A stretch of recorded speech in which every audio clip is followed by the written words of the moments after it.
Good morning বন্ধুরা, আমার নতুন একটা ভিডিওতে তোমাদের অনেক অনেক স্বাগত। আর আজকে তোমাদের সাথে একটা রেসিপির ভিডিও নিয়ে চলে এসেছি। আর রেসিপি বলতে মসুর ডালের রেসিপি। তো দেখো, ডালটাকে ভালো করে ধুয়ে নিয়ে আমি ভিজিয়ে রেখেছিলাম বেশ আধ ঘন্টা 1 ঘন্টার মতন। এবার পুরো ডালটা আমি মিক্সার গ্রাইন্ডারে নিয়ে নিচ্ছি। আমি যেহেতু পুরো ডালটা একবারে বেটে নেবো, তার জন্য দেখো একটা বড় বাটির মধ্যেই পুরো ডালটা একসাথে নিয়ে নিচ্ছি। তোমরা চাইলে হাফ করেও বাটতে পারো, কিন্তু আমি যেহেতু একসাথে বেটে নেবো তার জন্য নিয়ে নিচ্ছি। তো চলো, বেটে নিয়ে চলে এসেছি তোমাদের সামনে। তো দেখো, মুসুর ডালটা একটা বাটিতে ঢেলে নিচ্ছি, আর এর মধ্যে দেবো সামান্য একটু নুন আর সামান্য একটু হলুদ দিয়ে ভালো করে ফেটিয়ে নেবো ডালটাকে। তো দেখো বন্ধুরা, এর মধ্যে নুন আর হলুদ দিয়ে দিয়েছি। দিয়ে ডালটাকে এবার বেশ ভালো করে ফাটিয়ে নেবো। আর হাতে করেই আমি কিন্তু ফাটিয়ে নিয়েছি, চামচটা দিয়ে প্রথমে একটু করেছিলাম, তারপর কিন্তু আমি হাতে করেই ভালো করে ডালটা ফাটিয়ে নিয়েছি। তোমরাও হাতে করেই ভালো করে ফাটিয়ে নেবে। আর এর জন্যে, এটা করার জন্য রেসিপিটা তোমার কী কী লাগছে সেটা একটু তোমরা দেখে নাও। আমি লম্বা লম্বা করে আলু কেটে নিয়েছি। এখানে আদা রসুন পেস্ট নিয়েছি ওই 2 চামচের মতন। আর এখানে একটা গোটা টমেটো নিয়েছি, আর একটা গোটা পেঁয়াজ কুচিয়ে নিয়েছি। এই দিয়ে আজকে রান্না করব, খুব কম তেলে আর খুব কম মশলায়। এই গরমে তো আর বেশি তেল মশলা খেতে ভালো লাগে না, তার জন্য খুব কম তেলে আর কম মশলায় আজকে রেসিপিটা তোমার সাথে শেয়ার করব। আর দিয়ে দেখো, একটা কড়াইয়ে না আমি গরম জল বসিয়ে দিয়েছি। জলটা ফুটছে, আর একটু তেল দিয়ে দিচ্ছি, সামান্য একটু তেল ফেলে দিচ্ছি তার মধ্যে। এর মধ্যে দেখো এক এক করে বড়াগুলো সব দিয়ে দিচ্ছি। একটা বড়া দিয়ে তোমরা কিছুক্ষণ একটু ওয়েট করে যাবে, যাতে বড়াটা একটু সেট হয়ে যায়। তারপর তোমরা আরেকটা বড়া দেবে। এটা কিন্তু ভয় নেই, তোমরা হয়তো ভাববে যে জলে দিচ্ছি হয়তো ডালটা গুলে ছড়িয়ে যাবে বড়াটা। একদমই তা নয় বন্ধুরা।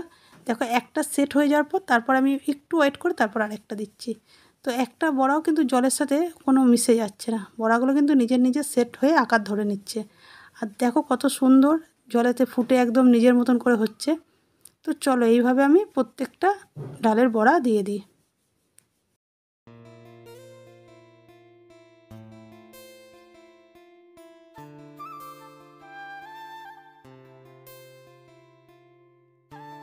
তো দেখো বন্ধুরা, আমার সব ডালের বড়াগুলো দেওয়া হয়ে গেছে।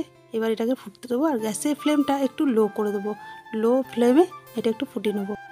আর অন্যদিকে বন্ধুরা, আমি আরেকটা কড়াই চাপিয়ে নিয়েছি, তার মধ্যে আমি সর্ষের তেল দিয়ে দিয়েছি। আমি পুরো রান্নাটাই কিন্তু সর্ষের তেলে করব। আর এদিকে দেখো, আলুগুলো তার মধ্যে দিয়ে দিয়েছি। আলুগুলো বেশ লাল লাল করে ভেজে তুলে নিয়েছি। আর এবার এই তেলের মধ্যে একটা তেজপাতা, গোটা জিরে ফোড়ন দিয়ে দেবো।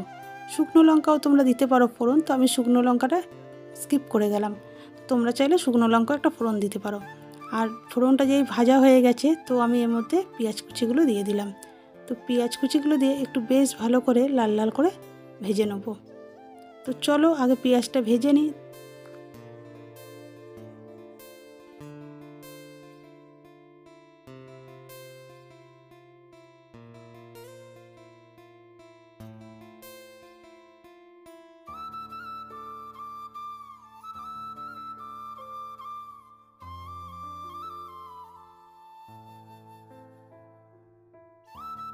দেখো বন্ধুরা, পেঁয়াজগুলো বেশ লালচে রঙের হয়ে গেছে, রং ছেড়ে দিচ্ছে। এর মধ্যে এবার ভাজা যে আলুগুলো ছিল, সেই আলুগুলো এর সাথে দিয়ে দিলাম। আলুগুলো দিয়ে একটু নাড়াচাড়া করে নিলাম ভাজা আলুগুলো দিয়ে। এবার এর মধ্যে দিয়ে দেবো টমেটোটা। টমেটোটা যেটা কেটে রেখেছিলাম সেটাও এর সাথে দিয়ে দিলাম। দিয়ে আলু আর টমেটো বেশ ভালো করে পেঁয়াজের সাথে একটু বেশ ভালো করে নাড়াচাড়া করে নেবো।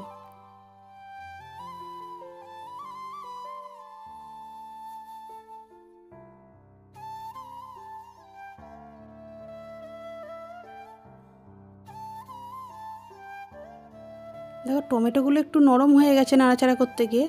এবার এর মধ্যে আদা রসুন পেস্টটা দিয়ে দেবো, কারণ আলু আদা রসুন পেস্ট সব কিছু মশলা আমি এখানে অ্যাড করে দেবো। এতে দেখো 1 চামচ আমি জিরে ধনে গুঁড়ো দিলাম, আমার জিরে ধনে একবারে মিক্সড করা ছিল।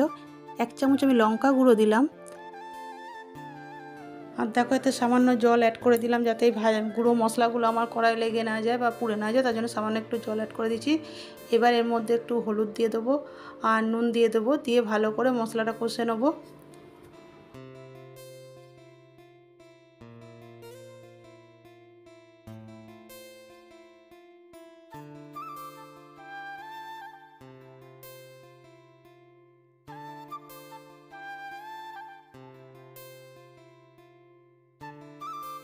আর দেখো, সামান্য একটু চিনি অ্যাড করে দিলাম এতে, আর ভালো করে মশলার সাথে চিনিটাও অ্যাড করে নিলাম। ভালো করে ভাজাও হয়ে গেছে মশলা। এবার দেখো, আমার যে ডালের বড়াগুলো করে রেখেছিলাম সেটা আমি এর মধ্যে এবার ঢেলে দিচ্ছি। অল্প অল্প করে নিয়ে ঢেলে দিচ্ছি।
তো দেখো পুরোটা ঢালা হয়ে গেছে, আর সামান্য একটু জল অ্যাড করে দিচ্ছি আরও, কেননা খুব একটা গ্রেভি রাখবো না, অল্প একটু গ্রেভি রাখবো, অল্প গামাখা গামাখা করবো, তার জন্য খুব একটা জল দিলাম না, জন্য অল্প জল দিয়ে দিয়েছি।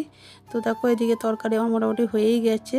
এই সামান্য একটু গরম মশলা দিয়ে এবার নামিয়ে নেবো। আর তোমরা চাইলে এর সাথে একটু ঘি অ্যাড করতে পারো, আমি ঘিটা দেবো না, আমার ঘরে ঘিটা খুব একটা খাবে না আর কি তরকারিতে, ওর জন্য আমি ঘি দিইনি, শুধু গরম মশলা দিয়েছি। দিয়ে এবার নামিয়ে নিচ্ছি।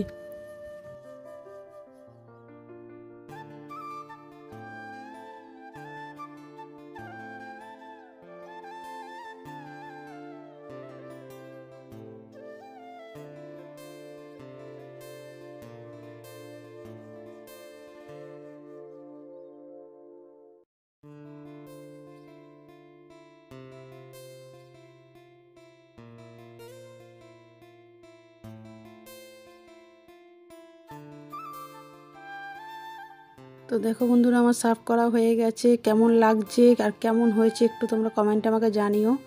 আমার তো দেখে খুবই ভালো লাগছে, আর খুবই সুন্দর কালারও এসছে, দেখতে খুব ভালো লাগছে।